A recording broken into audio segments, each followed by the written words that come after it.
Let's get right into it. Number 10. The imaginary friend that was too real. Picture this. You're 5 years old, chilling in your living room, sipping on boxed apple juice, and chatting away with your imaginary friend, Mr. Bumblebee, who lives in the wall. Decades later, you're telling this hilarious story to your friends, only to have your parents interrupt with, you never had an imaginary friend. You just used to talk to yourself about Power Rangers all day.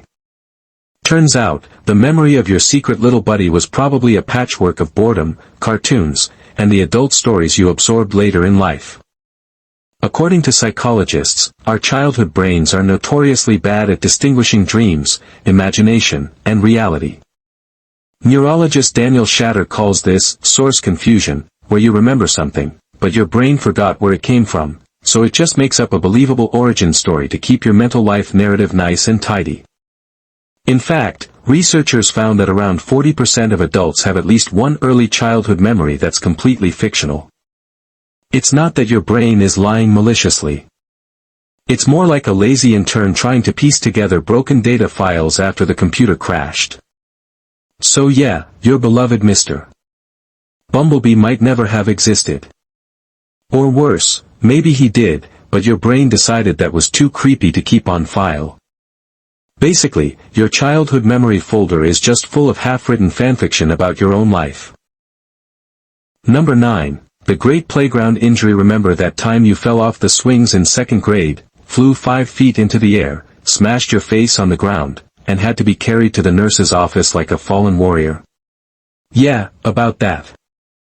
There's a solid chance it never actually happened.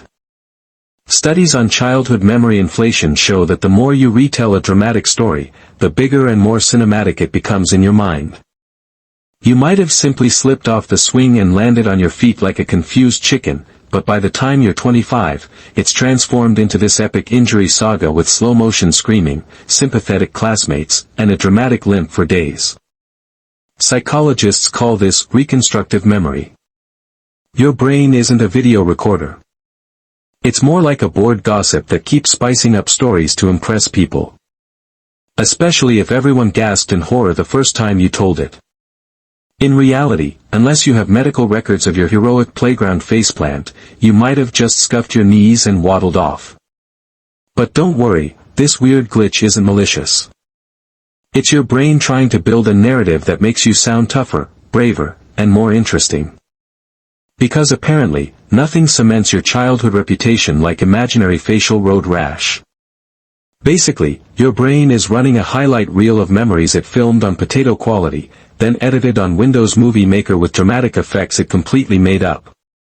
Number 8. The Lost Pet Return. You know that heartwarming memory where your cat ran away for 3 days, and you heroically found her hiding under the neighbor's porch, carried her home, and became the family's official animal whisperer.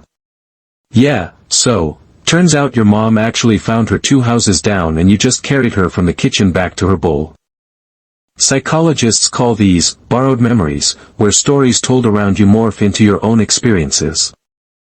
Children especially absorb details from family anecdotes, older siblings' adventures, or even movies, and then file them away under stuff I personally did, obviously.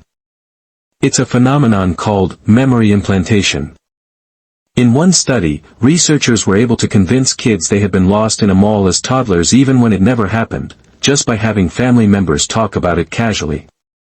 The kids later described the fake memory with real sensory details, like the smell of popcorn or the feel of a store carpet on their knees. Which is, both impressive and deeply creepy. So next time you're bragging about how you saved Fluffy from starvation in the wild suburbs, remember, it might have been your mom doing the saving, while you were busy eating cereal and watching Rugrats reruns.